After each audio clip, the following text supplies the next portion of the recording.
네, 오늘 이슈 시간에는 CSOP 자산운용 이재충 상무와 함께 중국, 홍콩 증시 이야기 나눠보겠습니다. 안녕하십니까? 네, 안녕하세요. 예, 오랜만에 뵙습니다. 네.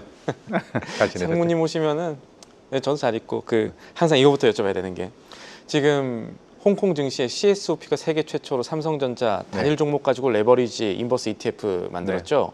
지금 분위기 어떻습니까? 현지에서. 거래 너무 잘 되고 있고요. 예. 사실 삼성전자 움직임에 따라서 그것도 2배짜리니까 예. 같이 거래가 되고 있는데 지금 자산고 같은 경우에는 한 120억 정도. 그러니까 단일 종목으로는 상당히 좋은 사이즈라고 보고 있고요. 예. 그다음에 지금 성과 같은 경우에는 사실 저희가 6월 달에 론칭했거든요. 그렇죠. 3개월 만에 지금 120% 성과 달성했습니다. 그래서 굉장히 좋은 상품이라고 보고 있고요. 그래서 향후 삼성전자 전망이나 아니면 반도체 업황의 전망에 따라서 이쪽에 관심이 굉장히 많이 높아지고 있어서 또 저희가 또 한국 그 투자자분들에게 국내 주식 삼성전자 홍콩에서 굉장히 홍보 활동을 많이 하면서 어떻게 보면 홍콩 투자자나 다른 글로벌 투자자들한테 예. 한국 주식에 대한 관심을 저희가 일조는 하지 않을까 생각하고 있습니다. 앞으로 더 많이 그렇게 됐으면 좋겠고 저는 사실 네. 시기도 좋다는 생각을 하고 있습니다. 지금 삼성전자 8만 넘었거든요. 이제 네. 10만 전자도 지금 기대하는 그런 모습들이 국내에선 나오고 있는데 그런데 본토 홍콩 그러니까 중국 쪽 증시 전체 분위기는 옛날보다는 좋지는 않은 것 같아요. 지금 어떻게 네. 봐야 됩니까? 지금 굉장히 많이 올랐죠. 그래서 연초 대비 뭐 항생지수 같은 경우에는 40% 정도 아니면 테크 종목으로 가면 항생테크는 50% 정도니까 그래서 지금 숨 고르기가 들어간 증시라고 보시면 되고요. 사실 지금까지 계속 이렇게 연속적으로 올랐던 거는 1월 달에 딥시크 이후에 그 다음에 이제 증시를 끌어준 건 유동성이죠. 예. 그래서 중국 본토 자금들 특히 개인이라든가 아니면 중장기 자금들이 들어와서 끌어졌는데 우선 펀더멘탈과 주가의 괴리라는 이런 유동성 장세 향후에도 굉장히 지속된 적이 많고요. 그래가지고 저희가 봤을 때는 지금 펀더멘탈이 올라왔을 때 지금 숨고르기 조정이 끝나고 다시 한번 상승을 할 것이다라고 저는 예상하고 있습니다. 알겠습니다. 관련해서 증시 볼 때는 경제 봐야 되고 돈이 얼마나 풀리는지 봐야 되는데 네. 최근에 이제 보는 게 중국에서 돈 풀리는 게 그러니까 LPR 문제 말씀드리는 겁니다. 대출대금리 1년물도 지금 동결되고 있고 부동산에 영향 끼치는 5년물도 지금 계속해서 잘 안 내려가는 것 같은데. 그렇죠. 예, 요거는 어떻게 봐야 됩니까? 우선 중국 중앙은행 그러니까 인민은행도 다른 중앙은행과 같은 움직임을 보인다고 보시면 될 것 같고요. 사실 미국이 전격적으로 금리 인하를 한 이후에 다른 중앙은행도 금리 인하할 여지, 기회는 충분히 있지만 아직까지는 그 속도를 미국에 맞추고 있지는 않죠. 중국 같은 경우에도 미국이 금리 인하를 해줬으니까 사실 그 어떻게 보면 증시를 부양해야 되고 아니면 경제를 부양해야 돼서 금리 인하 여지가 좋아졌다라고 말씀드릴게요. 근데 25 베이시스 포인트로 미국처럼 같이 전격적으로 인하할 것 같지는 않고요. 예. 미국이 2번 인하할 때 한 번 정도. 아니면 미국이 3번 인하할 때 한 번 정도. 그래서 저는 연내 10 베이시스 포인트에서 15 베이시스 포인트 인하가 예상되고 있거든요.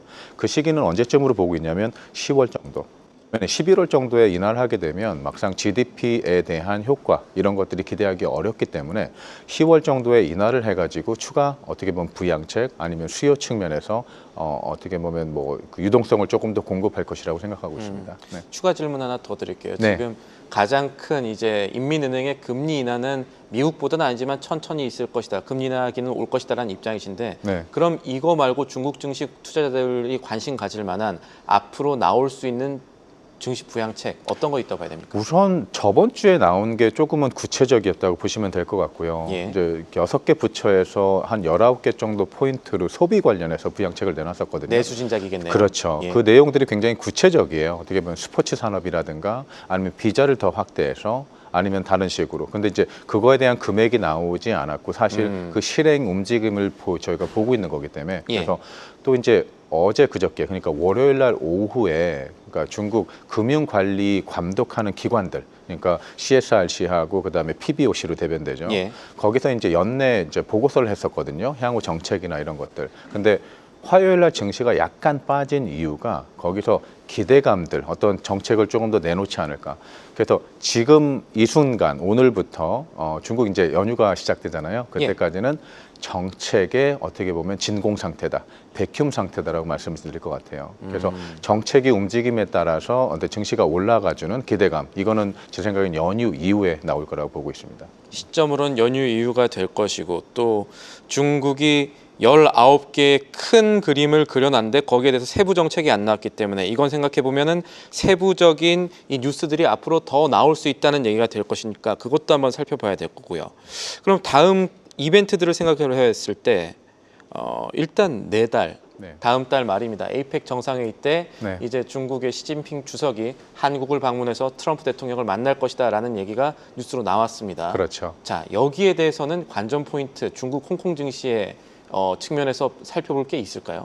제 생각에는 이미 증시는 그 뉴스 하나만으로도 예. 굉장히 큰 폭으로 상승을 해야 되는데 사실 그렇지 않고 숨고르기를 하고 있는 상태라고 보시면 될 것 같아요. 그 이유 같은 경우는 전 도널드 트럼프는 굉장히 긍정적인 얘기들을 많이 하고 있죠. 예. 그래서 그 소셜 미디어에서 틱톡 아니면 다른 관세 문제에서 협의를 다 했다라는 발표를 했고, 다만 중국 같은 경우에는 어떻게 보면 원론적인 얘기들로 답변만 나가고 있고요. 그래서 사실은 아직까지도 둘이 협의가 진행되고 있다라고 저는 말씀드릴게요. 예. 그래서 실제로 에이펙 정상회의에서 시진핑과 그다음에 도널드 트럼프, 거기에 이재명 대통령님도 같이 나오실 거라고 보고 있고요.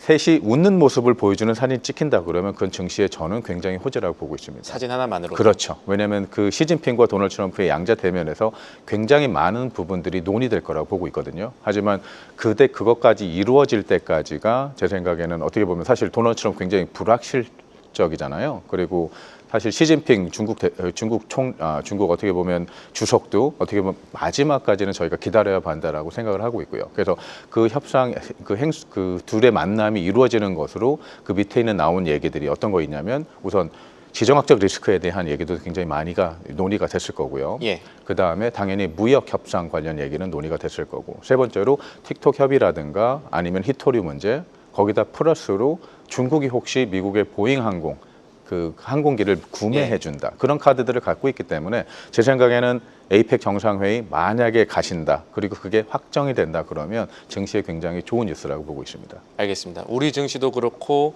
이 홍콩 중국 증시도 그렇고 사진 한 장 주목할 필요가 있다는 말씀 귀에 쏙쏙 들어오네요. 그렇죠. 네. 제가 상무님 뵐 때마다 항상 시간이 너무 아쉬운데 마지막 질문 하나 드렸습니다. 네.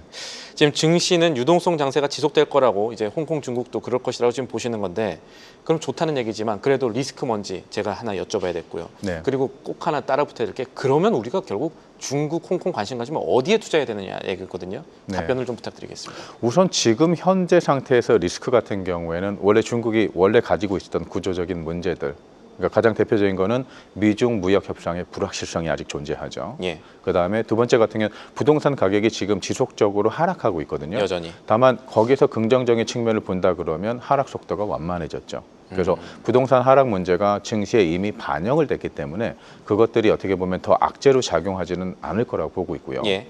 기업 영업 실적이라든가 아니면 디플레이션 압력, 그러니까 구조적인 문제라고 보고 있고, 네 번째 같은 경우에는 추가 정책, 부양책의 지연이죠. 중국 정부가 부양책을 내놓을 거다 그러는데 그것들이 찔끔찔끔, 그러니까 막대한 금액을 집어넣은 부양책보다는 찔끔찔끔 나오고 있기 때문에 그런 측면에서는 좀 그 증시가 조정이 있을 거라고 보고 있고요. 다만 유동성 장세 계속 이어나갈 겁니다. 왜냐하면 중국 지금 현재 예금이 6경 원에 다다르잖아요.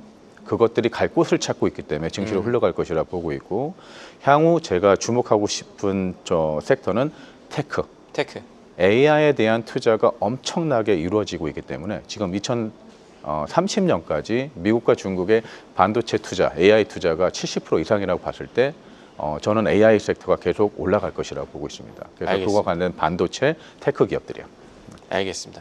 국내에도 직접 투자할 수 있는 중국 증시를 더 많아졌으면 좋겠고요. 오늘 말씀은 여기까지 듣도록 하죠. 지금까지 CSOP의 이재충 상무와 함께했습니다. 감사합니다. 네, 감사합니다. 계속해서 다양한 경제 이슈를 알고 싶다면 구독과 좋아요, 알림 설정 부탁드립니다. AI 캐스터 권미정이었습니다.